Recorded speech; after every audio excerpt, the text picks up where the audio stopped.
하나님의 말씀을 봉독하겠습니다. 열왕기하 19장 1절에서 7절까지의 말씀입니다. 구약성경 595면에 있습니다. 열왕기하 19장 1절에서 7절까지의 말씀입니다. 히스기야 왕이 듣고 그 옷을 찢고 굵은 배를 두르고 여호와의 전에 들어가서 왕궁의 책임자인 엘리야김과 서기관 셈나와 제사장 중 장로들에게 굵은 배를 둘려서 아모스의 아들 선지자 이사야에게로 보내매 그들이 이사야에게 이르되 히스기야의 말씀이 오늘은 환난과 징벌과 모욕의 날이라. 아이를 낳을 때가 되었으나 해산할 힘이 없도다. 랍사게가 그의 주 아수르 왕의 보냄을 받고 와서 살아계신 하나님을 비방하였으니 당신의 하나님 여호와께서 혹시 그의 말을 들으셨을지라.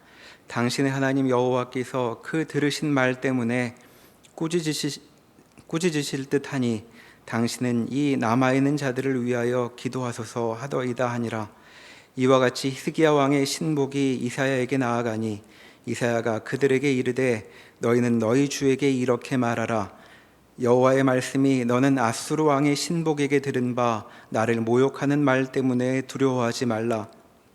내가 한 영을 그의 속에 두어 그로 소문을 듣고 그의 본국으로 돌아가게 하고 또 그의 본국에서 그에게 칼에 죽게 하리라 하셨느니라 하더라. 아멘. 구약 역사의 열왕들 중에서 가장 모범적인 신앙인은 다윗 후손 중에 이 히스기야와 그 후에 나올 요시야 두 왕이 가장 뛰어납니다. 그들은 우상 숭배로 혼탁해진 여호와 신앙을 회복하고 우상들을 다 찍어버리고 산당들을 제거합니다. 제사 법도를 다시 세우고 율법을 제대로 가르치는 전 국가적인 종교 개혁을 행한 입니다. 히스기야가 왕이 될 때는 북왕국 이스라엘이 그 목숨이 경각에 붙어 있었던 때라 이 기록에 의하면 히스기야가 왕이 된 지 4년 만에 북왕국 이스라엘이 멸망을 합니다.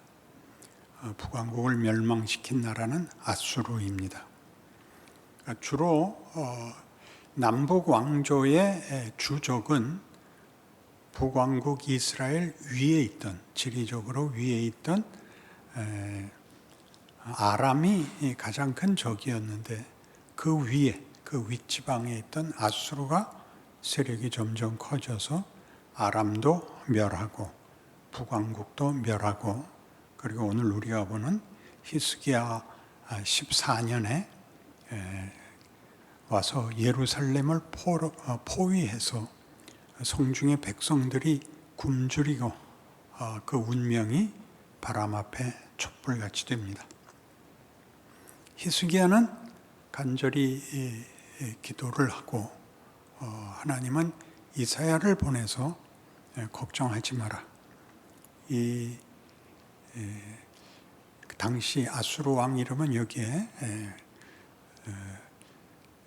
그 군대 장관 랍사게를 통하여 이 산헤립이라는 왕이 너희를 지킨다는 여호와는 우리가 섬기는 신만 못하다. 게다가 너희 신이 우리 신에게 압도당해서 결국 지고 말았으니 여기서 지고 말았다는 것은 북왕국 이스라엘의 멸망을 말하는 셈이죠. 너희도 곧 그 운명을 맞이할 테니 항복해라. 그 절체절명의 순간에서 히스기야의 기도가 하나님 앞에 응답이 되어 하나님께서 말씀하시기를 이것들을 내가 하루 저녁에 다 해치우겠다 해서 기록에 의하면 하룻밤에 하나님이 천군을 보내어 18만 5천 명을 도륙하고 나머지는 다 도망가고 도망간 산헤립 아수르 왕은 자기네가 섬기던 신전에서 제사 지내러 들어갔다가 그 칼에 찔려 죽고 맙니다. 그래서 우리가 이 구약 성경을 읽게 되면 이제 우린 신약 성도들이니까, 신약 성도라는 것은 구약의 역사 배경을 가지고, 그리고 신약 시대도 이미 2000년의 교회사를 가지고 그 후에 태어난 신자들이기 때문에 이 역사의 유산을 갖고 있는 자들이다 이겁니다.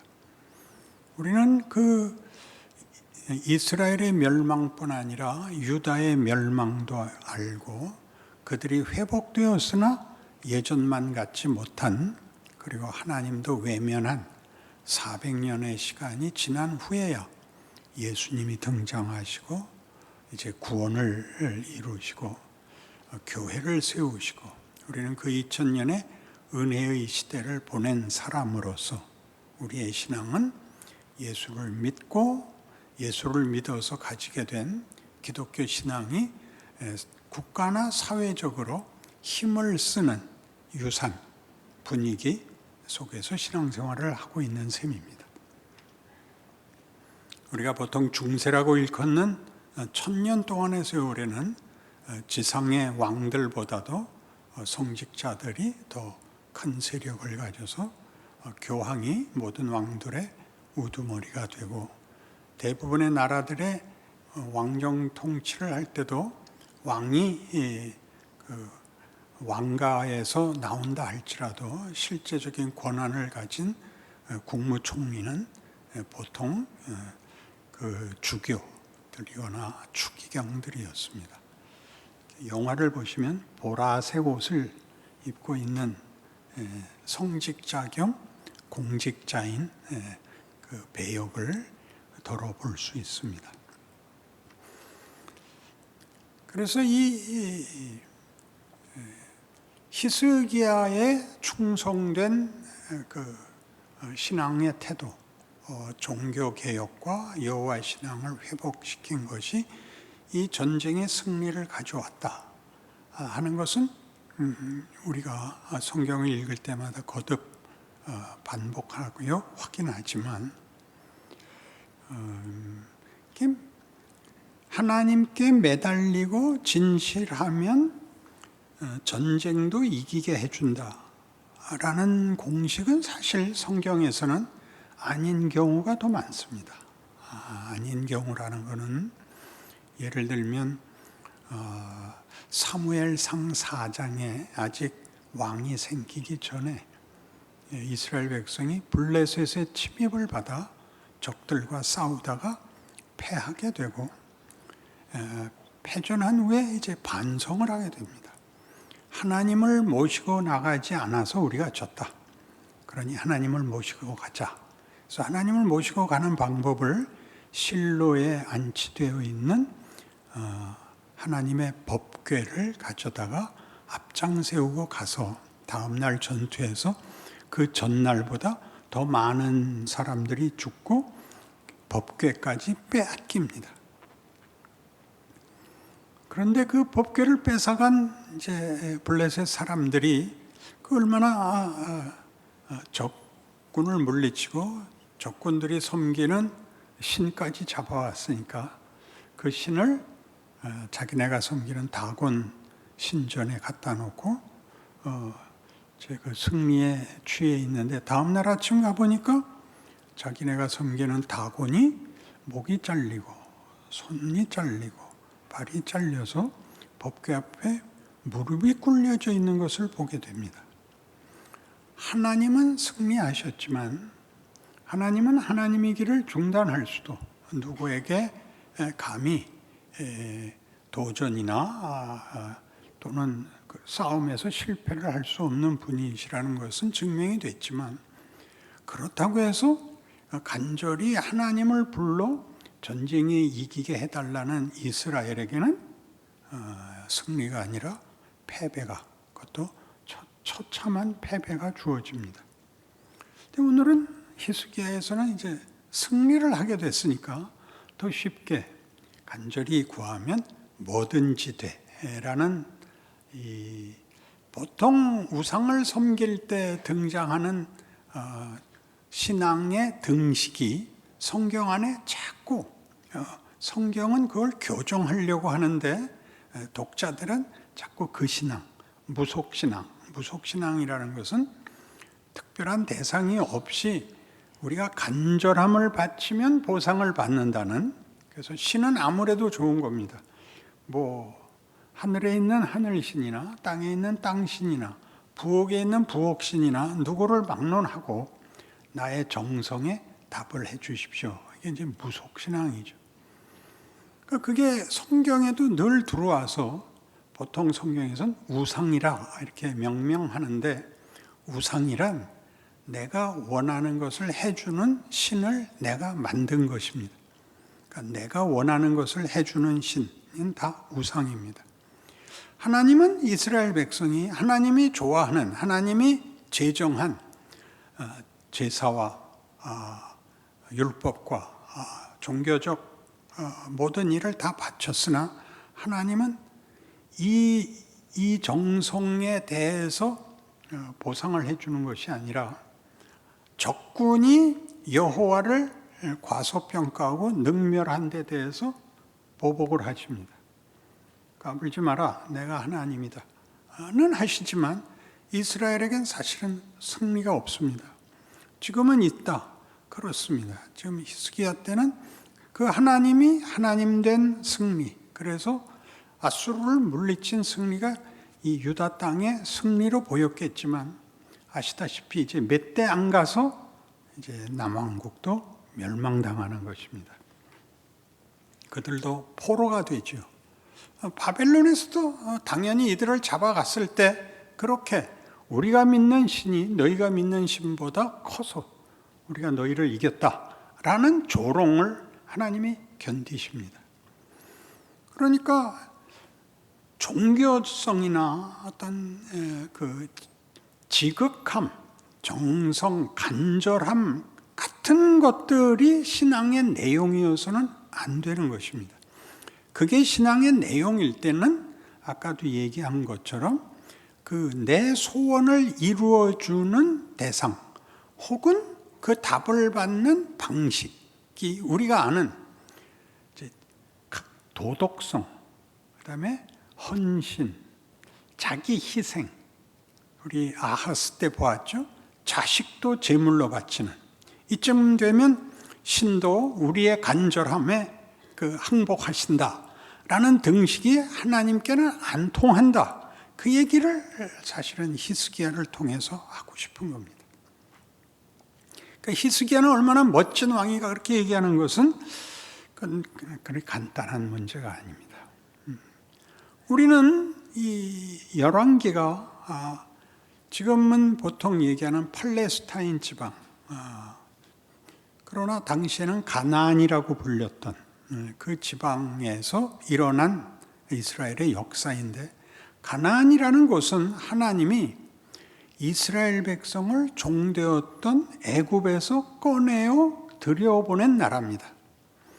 여기서 꺼내서 여기를 들여보냈다는 것은 종되었던 자리에서 빼내서 자유민이요, 자기 기업을 가지는 데를 보내서 하나님이 뭘 하고 싶었느냐 하면 남의 종살이, 본인의 선택권이 없는, 본인에게 소망도 본인의 어떤 역할도 없는 자리에서 하나님이 그들을 구하여 너희의 의미, 가치, 운명 같은 것들에 대하여 너희가 생각을 하고 답을 찾아라 라고 준 자리인 것입니다. 그랬더니 가나안에 들어와서 뭘 가지게 됐냐면, 가나안은 비옥한 땅이었고 그들은 다만 평안과 안녕이 전부가 됐습니다. 평안과 안녕이 전부가 되자, 왜냐하면 비옥한 땅이었거든요, 부패합니다. 평안이니 정의니 이런 말을 이제 우리 그런 공의가 없는 세상을 살고 있으니까 우리가 사는 세상 질서는 공포입니다. 폭력입니다. 폭력으로 제압을 하고 법도 폭력이고 윤리도 폭력입니다. 틀리면 죽이는 겁니다. 죽이는 건 목을 자르는 것만이 죽이는 것이 아니라 살 수 없게 만드는 것이죠. 그러니까 세상에는 힘이 있어야 됩니다. 이스라엘 백성들이 이렇게 더 이상 걱정할 것이 없자 자신들의 정체성과 운명을 만들어가는 일에 전혀 관심이 없고 그저 부패하고 맙니다. 그래서 부패한다는 것은 다만 부도덕한 도덕성의 문제만이 아니라 의미와 명예를 찾는 일을 전혀 하지 않습니다. 그래서 하나님이 다 쫓아내지 못한 가나안 족속을 남기고 이웃의 족속들을 들어서 치고 납니다. 그래서 고난을 겪고 목숨의 그 위기를 당하면 그때 여러분들도 살면서 경험하시겠지만 평생 생각하지 않았던 것을 해결할 수 없는 문제 앞에 서면 드디어 그때 가면 이 질문을 합니다. 사는 게 뭐야? 난 뭐야? 난 왜 이게 해결이 안 돼? 이게 해결되면 뭐에다 써? 또 그런 일이 올 텐데. 이게 우리 인생이죠. 하나님이 계속 묻습니다. 다시 생각해라. 너희 생각 없이 살면 안 된다. 너희 생각 없이 이렇게 방만하게, 성경식 표현은 방탕하게입니다. 방탕하다는 것은 도덕적 부패도 있지만 헛되게 사는 것입니다. 아무 가치가 없게 사는 것입니다. 계속 도전하십니다. 그러자 사사기를 보시면 이스라엘 백성들이 생산은 풍족한데 국방력이 모자란다 라고 생각을 해서 왕을 요구하게 됩니다. 모든 국력을 합쳐서 강한 국방력을 가지자. 왜냐하면 사사기 때는 나라가 아니었고 각 지파별로 독립된 마치 지방자치제 같이 있어서 무슨 일을 당할 때 함께 힘을 모을 수 없었습니다. 그래서 왕이 등장을 하죠. 사울 왕이 등장하는데 사울 왕은 아시다시피 그 아말렉을 멸하라라는 명령을 받고 가서 그 하나님의 명령을 순종하지 않습니다. 멸하긴 했는데 모든 살아있는 걸 진멸하라고 했는데 이제 살찐 가축을 남겨옵니다. 왜 이건 남겼습니까? 하나님께 제사하려고 남겼습니다 라고 답합니다. 진멸하라는 것은 너희가 폭력을 써서 너희의 필요를 갖고 오는 것, 이런 일은 난 너희 시키지 않는다. 그런 뜻입니다. 세상의 질서와 다른 질서를 갖고 있죠. 그런 폭력으로 이웃의 것을 뺏어서 자기 필요를 채우는 것들을 물리쳐라. 너희는 결단코 이웃에게 강탈자가 되어서는 안 된다. 성경은 율법의 대강령이 하나님 사랑, 이웃 사랑인 것과 같습니다. 그러나 남겨오죠. 그래서 폐위됩니다. 대단히 무섭죠. 왕은 이래서는 안 된다. 그건 이스라엘 국민에게 하는 얘기죠. 신은 이런 신이 아니다. 신에게 이런 요구를 하지 마라. 너희 신은 이런 걸 하려고 하지 않는다. 그게 이제 열왕기로 넘어오면서 왕들마다 하나님을 섬긴다는 이유로 이제 사사기에서부터 본 바와 같이 이웃 나라들의 공격 앞에 서 있는 그 열세에 처한 국력을 가지고 견뎌야 했기 때문에 힘을 가지기 위하여 자기네가 평안과 안녕과 만족을 유지하기 위하여 보호할 힘이 필요한 대상들을 우상으로도 섬기고 하나님께도 그것을 요구합니다. 그러니까 하나님이 이스라엘에서는 이제 다른 잡신들과 마찬가지가 됐죠. 하나님이 분노하시죠. 우상에 대해서 분노하시는 것은 우상은 네가 하고 싶은 것을 해준다는 신이고 나는 너희를 내가 목적한 대로 만들려는 신이다. 여기가 확연히 다른 겁니다. 우리가 우리 자녀를 우리 자식답게 키우겠다 하면 모든 것을 오냐오냐 하고 달라는 걸 다 해주고 그렇게는 사람이 되지 않습니다. 그건 뭐 너무나 분명한 것입니다. 모든 자녀들이 불만인 게 우리 부모님은 내가 해달라는 건 하나도 안 해줘. 그리고 내가 원치 않는 것만 하라 그래. 그게 뭔데? 공부하래. 여기가 이 성경에 가장 두드러지게 나오는 대목입니다. 그러니까 히스기야도 결국은 북왕국이 망하는 걸 봤고, 그때 아하스 때 북왕국이 아람과 손을 잡고 남왕국을 쳐들어올 때 아하스가 어떻게 그 전쟁을 모면했냐면 아수르의 도움을 청해서 그 조공을 바치고 뒤통수를 치게 해서 나라를 지켰거든요. 그러니까 아수르가 최고인데 그 아수르가 고기를 쳐서 먹고 다시 남쪽까지 먹겠다고 그러니까 이제 남은 우상이 없는 셈이죠.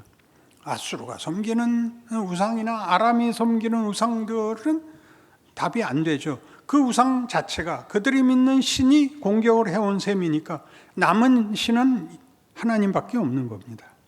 그래서 이제 뭐 굉장히 과격하고 굉장히 완벽한 종교개혁을 이루지만 뒤에 보는 대로 그의 자식은 최악의 왕이 됩니다.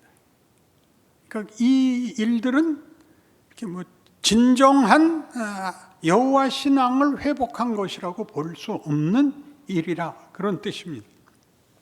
자, 그렇게 되면 여기서 우리에게 가장 문제가 되는 게 뭐냐면 하나님이 움직이게 하는 방법은, 조건은 이런 규칙을 지키는 것이다.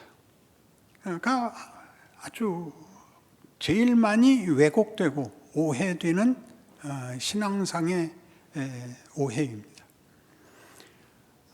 호세아 6장이나 호세아 11장 같은 데를 가면 이스라엘의 멸망기에 하나님이 이스라엘을 향하여, 북왕국 이스라엘을 향하여 그렇게 애타하십니다. 내가 어찌 너희를 놓겠느냐? 내가 너희를 어찌 잊겠느냐? 내 속에서 불이 붙는 것 같다. 그러나 이대로 놔둘 수는 없다. 나는 너희가 인애를 찾고 나를 알기를 원한다. 인애, 사랑, 긍휼 이런 것들이 하나님의 성품이요, 우리에게 요구하는 덕목들입니다. 그러나 북왕국 이스라엘이나 남왕국 유다나 다 같이 하나님을 다른 신들보다 더 강한 힘으로만 생각을 하고 필요할 때, 여기서 필요할 때 내가 원하는 것을 이루기 위해서만 찾지, 하나님이 나보고 나한테 뭘 하자 그러느냐에 대한 깨우침은 말하자면 구약에는 없는 셈입니다. 그래서 구약은 남북 왕조의 포로로, 멸망으로 그 역사가 끝이 납니다. 예수님 오실 때까지 그 후에 400년을 포로된 데서 돌아왔지만 다시는 예전 같은 국력을 가지지도, 또 우리가 참고할 만한 어떤 내용도 없이 그냥 마냥 하나님이 마치 외면해버린 것 같은 400년을 보내고 그리고서야 예수께서 오십니다. 그러니 서두에 얘기한 것 같이 실존적 신앙관이라는 것은 예수를 만나고 감격하고 천국을 간다는 걸 알게 됐고 생명을 얻었다는 걸 알게 됐고 하나님 모르고 살았던 시절이 죄악된 세월이며 하나님을 모르는 것이 큰일 날 일이며 지옥 가는 일이다 해서 이 구약을 읽으면 이 사람들은 왜 이래? 왜 말하는 대로 안 해?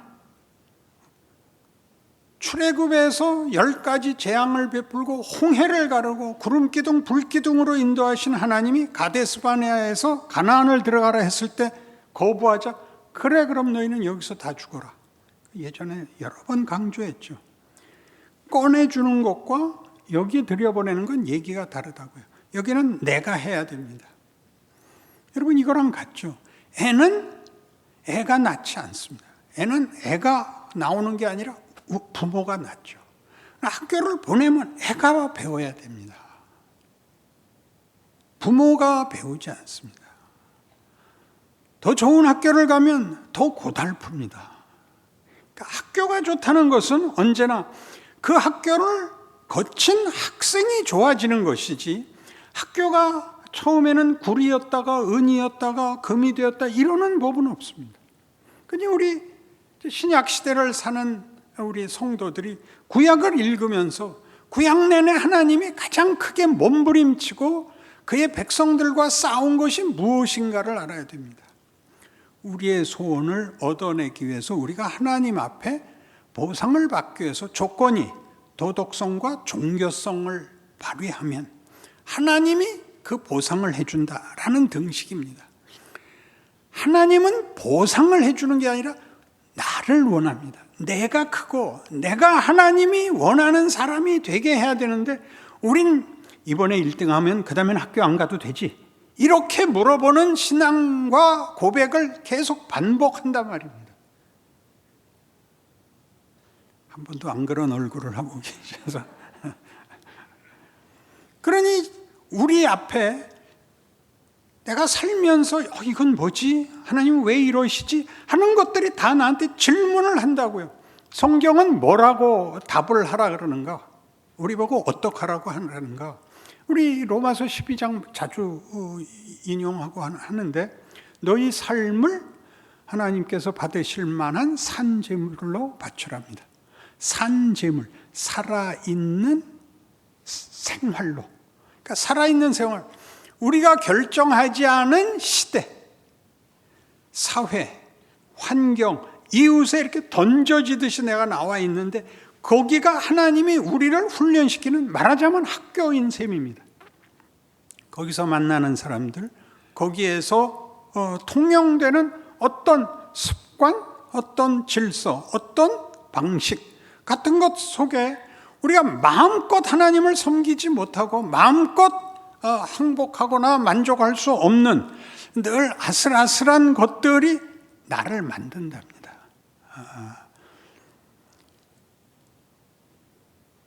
그러니까 우리의 기도가 형통하게 해 주십시오라고 얘기하는 것은 해서는 안 되는 기도입니다. 고통스럽습니다. 견딜 수 없습니다. 다 좋지만, 그러니 하나님 알고 계시리라 믿습니다. 하나님 함께 하시리라 믿습니다. 근데 오늘은 울부짖지 않으면 속이 터질 것 같아서 왔습니다. 그게 시편이죠. 답을 다 알아요. 하나님이 궁극적으로 합력하여 선을 이루실 것이라는 것을 알고, 이 고난이 고난으로 끝나지 않고 이 고난이 비극으로 끝나지 않을 거라는 걸 아는데, 오늘 하루를 견딜 힘이 없으니 주여 도와주십시오. 하감하여 주십시오. 그렇게 견디는 거예요. 그런 마음이 확 풀리면 그건 구라예요. 그러면 그 약 먹은 거예요. 그렇게 풀리는 게 아니라, 그래서 자폭을 면하고 도망가는 걸 면하고 그날을 견디고 그렇게 하죠. 어느 해인가 그 기능 올림픽이라는 데서 그 어느 부분에서 금메달을 딴 사람에게 그 인터뷰한 기사가 이렇게 났습니다. 굉장히 그 문제가 어려웠는데 시간 내에 할 수 없었는데 어떻게 그 끈기를 갖고 했습니까? 다른 대표들은 그 시간이 촉박하자 끝을 막 대강 마감해서 그 실패를 했는데, 당신은 어떻게 끝까지 견디고 했습니까? 나중에 심사위원들이 시간을 연장해 줬대요. 근데 그럴 때까지 몰랐던 거 아니에요. 꼼꼼히 하는 데까지 했는데 어떻게 그럴 수 있었느냐? 내가 잘못하면 쟤네들은 더 못할 거다. 내가 시간 내에 못 끝내면 저것들은 더 그럴 거다. 나만큼 잘하는 사람 없다. 그러니 나는 내가 할 수 있는 것을 하고 있으면 된다. 이렇게 해서 이겼답니다. 여러분의 신앙생활 속에서 여러분의 형편과 여러분의 자리를 견뎌야 하는 건 여러분 자신입니다. 왜냐하면 여러분이 열매가 되어야 하기 때문입니다. 그래서 성경이 이렇게 얘기하죠. 구약 내내 우리의 싸움이 이 형통, 안심, 작은 만족으로 가는 것을 붙잡아내기 위하여 뭐가 오느냐 하면 밖에서부터 이렇게 공포가 쳐들어오죠. 위협과 시험이 들어오는 것입니다. 위협과 시험 앞에서 성경이 우리에게 무엇을 가르치느냐 하면 어떻게 사는 것이 신자냐? 어떻게 하는 것이 신자의 반응이냐? 로마서 12장 다시 해도 그거예요. 웃는 자들과 함께 웃고 우는 자들과 함께 울라. 여러분 이딴 말 하지 마세요. 누가 나는 한화 팬이야. 그 늘 지잖아. 난 그래서 좋아. 야, 그딴 거 왜 좋아해? 이런 말 하지 마라. 어디가 좋으니? 일단 유니폼이 좋잖아. 야, 너는 눈도 밝다. 좋은 말 하세요. 뭘 목숨을 걸고 싸우세요? 거기 어디 목숨을 걸 거예요? 성경이 하는 얘기, 우는 자들과 함께 울라. 야, 왜 우냐? 야, 부모님이 돌아가셨어. 야, 천국 가셨을 텐데 왜 우냐? 그딴 소리 하지 말고, 야, 참 슬프겠다. 야, 내가 도와줄 일은 없냐? 응? 내가 오늘 밤 같이 살게. 그러라고요. 여러분이 당하는 도전들과 시험을 속 시원하게 해결하는 것이 아니라 그걸 내가 겪음으로써 큰다고, 시간은 헛되이 흐르지 않는다고 얘기하는 것이 성경이라고요. 그것이 예수가 오셔서 우리를 위하여 하신 구원 방식이라고요. 어떤 구원 방식? 십자가를 지셨다고요. 우리가 다만 도덕을 지키면 보상을 받을 조건이 된다라고 생각하는 것은 십자가를 능멸하는 겁니다. 우리의 구원을 위해서 신이 죽음을, 비난을, 조롱을, 고통을, 죽음을 맛봐야 됐다는 것은 그렇게밖에는 만들 수 없는 거라는 것은 얼마나 큰 것인가. 그것은 온 세상 역사와 모든 인류의 목숨과 비교해도 더 큰 방법으로 이루어진 일이라 하는 것을 깨우치셔야 됩니다. 그래서 쉬운 신앙, 쉬운 답, 초보 단계에서는 당연히 그렇습니다. 초보 단계에서는. 그러나 그 초보 단계가 올라가야 되는 것이지, 이 올챙이가 맥이만 해져 갖고도 아직도 논두렁에 누워 있으면 안 된다. 여러분 하는 얘기죠. 우리 예전에 유명했던 우리 교회의 표어는 너 죽을래? 였습니다. 왜 너 죽을래가 나냐면 그 전해에 너나 잘해 였거든요. 누구를 비난하고 누구를 평하는 것은 다 자기 게 없어서 그렇습니다. 비난하고 평하는 게 단 거는 본인이 선수가 아니고 해설인 것입니다. 자기가 경기에 임하십시오. 자기 인생에 자기가 경기자라는 걸 잊지 마십시오. 그리고 이기느냐 지느냐보다도 크게 그가 자기 경기에 얼마나 몰두하며 자기에게 주어진 그 형편, 상대가 너무나 세, 상대가 더 훌륭해, 그러나 나도 그냥 물러설 수는 없어 라는 우리 인생의 그 연속되는 도전과 우리의 책임과 반응과 그래서 배우는 경험과 지혜가 우리를 키운다는 사실을 기억하는 여러분의 신앙이 되시길 바랍니다. 기도하십시다. 하나님 아버지, 하나님이 우리를 만들려고 하는 인간은 너무 놀라워서 감히 상상이 되질 않습니다. 우리는 밤낮 예수님을 찾아서 우리의 책임을, 우리의 숙제를 예수님께 밀어버리는 것만 같습니다. 주께서 길을 열어놓았으니 그 길을 따라 주께서 지신 십자가로 만드신 영광과 명예와 찬송과 자랑을 우리 각자에게 열매 맺는 그런 길을 걸을 수밖에 없습니다. 도망갈 데도 없고 대안도 없습니다. 온 마음과 정성을 모아 자신의 삶을 주 앞에 붙들어 매는 인내와 충성과 그래서 승리의 인생이 우리 모두에게 열매 맺게 하여 주옵소서. 예수님 이름으로 기도합니다. 아멘.